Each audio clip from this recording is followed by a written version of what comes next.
Magandang umaga po sa ating lahat. Update po muna tayo dito sa binabantayan nating bagyong si Opong mula sa nilabas natin Tropical Cyclone Bulletin kaninang 5 a.m. So itong si Opong ay nananatili sa Severe Tropical Storm category. Huling namataan kaninang 4 a.m. sa line 440 kilometers east ng Giwan, Eastern Samar. May lakas na hangin na 110 kilometers per hour at pagbugso na umaabot ng 135 kilometers per hour.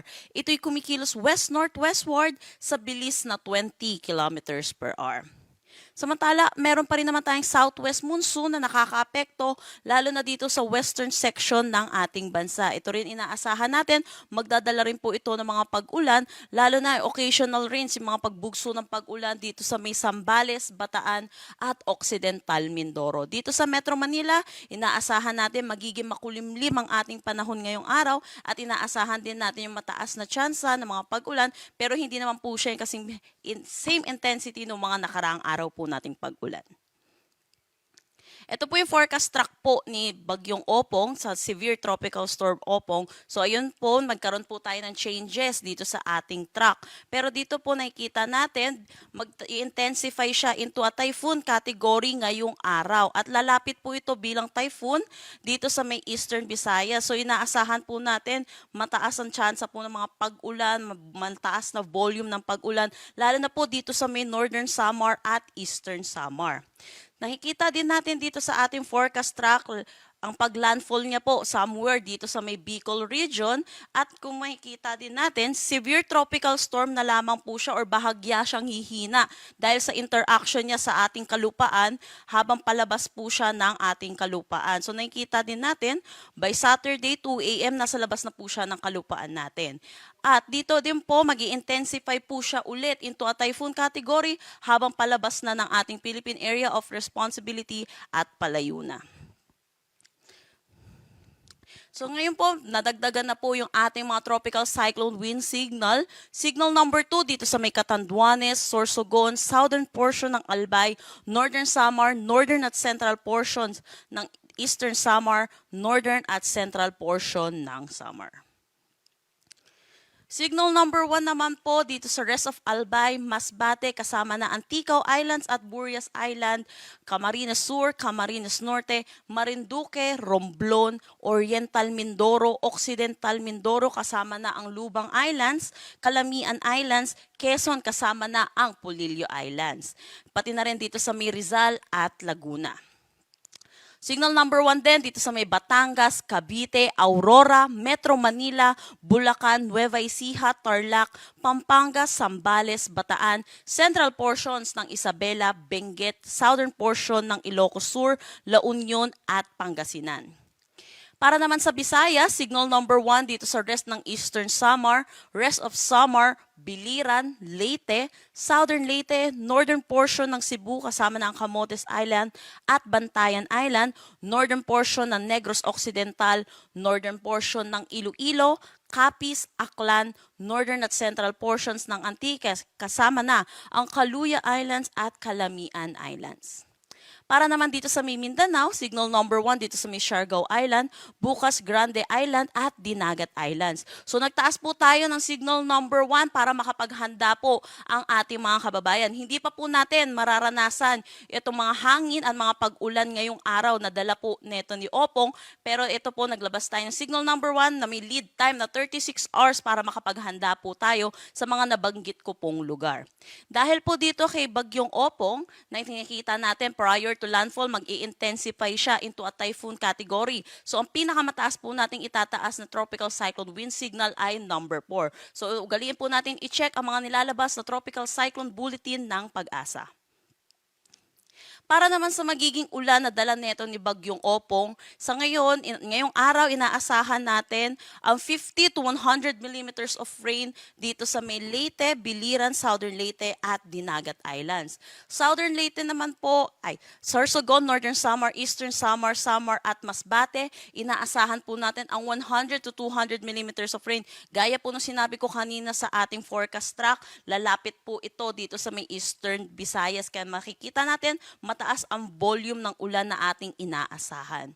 Dito naman po sa western section ng ating bansa, Zambales, Bataan at Occidental Mindoro, dulot naman ito ng southwest monsoon. Para bukas, ito po yung araw na magiging maulan po yung ating bansa at inaasahan din po natin ito po yung pagtawid nitong bagyong si Opong. So inaasahan po natin makakaranas din ng mga pag-ulan dito sa malaking bahagi ng Cagayan Valley, Central Visayas, pati na rin dito sa Metro Manila, Calabarzon. Kung makikita natin, naka-color red or above 200 millimeters of rain ang inaasahan natin dito sa May Quezon. So ito po, habang patawid po siya, ito si Bagyong Opong, nakikita po natin yung mataas na volume ng ulan na ating inaasahan. Inaasahan po natin ng 200 millimeters of rain dito sa may Eastern Samar, Northern Samar, Masbate, Sorsogon, Albay, Quezon, pati na rin sa may Marinduque. Inaasahan naman natin ang 100 millimeters of rain dito sa may Camarines Sur, Catanduanes, Camarines Norte, Laguna, Batangas at Oriental Mindoro. Kita dito din sa nalalabing bahagi po ng ating Visayas, yung mga color yellow po natin, kasama na ang Palawan, magiging maulan din po sa kanila with 50 to 100 millimeters of rain. So iba yung pag-iingat po para sa ating mga kababayan, para sa mga posibilidad ng mga flash flood at mga pagguho ng lupa. Ugaliin din po natin i-check yung mga nilalabas ng ating mga local PRSD na heavy rainfall warning, rainfall advisory o kaya mga thunderstorm advisory. So yun po, habang palayo po itong si Bagyong Opong, Saturday, ito po mababawasan na po yung mga significant rainfall na ating inaasahan. Pero inaasahan pa rin natin, dito sa may Zambales, Bataan, Metro Manila, Cavite, Batangas, ay makakaranas pa rin tayo ng 50 to 100 millimeters of rain, dulot pa rin ito ni Opong. At ito naman po sa may Palawan, Occidental, Mindoro, Aklan, Antique, at Negros Occidental, ay dulot naman ito ng southwest monsoon. So sa ngayon, wala pa naman tayong nakataas na anumang gale warning sa anumang seaboards ng ating bansa. Pero inaasahan po natin ngayong araw magtataas na rin po tayo, lalo na dito sa eastern section ng Visayas, pati na rin dito sa may Bicol region. So pinapaalalahanan po muna natin yung mga kababayan po natin mangingisda at yung mga sasakyan maliit pandagat, delikado po pumalaot sa ngayon. So ito naman po in terms of storm surge, nalabas po natin kanina 2 a.m., inaasahan po natin yung taas ng daluyong 2.1 to 3 meters dito sa eastern coast ng Camarines Sur, Catanduanes, eastern coast ng Albay, Sorsogon at northern coast ng Northern Samar. 1 to 2 meters naman po dito sa may Aurora, Pampanga, Zambales, Bataan, National Capital Region, Bulacan, Cavite, Batangas, Quezon, Occidental Mindoro, Oriental Mindoro, Romblon, Marinduque, Camarines Norte, Western Coast ng Camarines Sur, Albay, Sorsogon, Masbate, Samar, Eastern Samar, Biliran at Leyte. So pinapaalalahanan po natin yung mga kababayan po natin, lalo na po yung malapit po sa coastal areas, hanggat maaari lumikas na po tayo, makinig po tayo sa ating mga local government units, sa mga paalala po na kanilang binibigay, lalo na po sa paglikas po.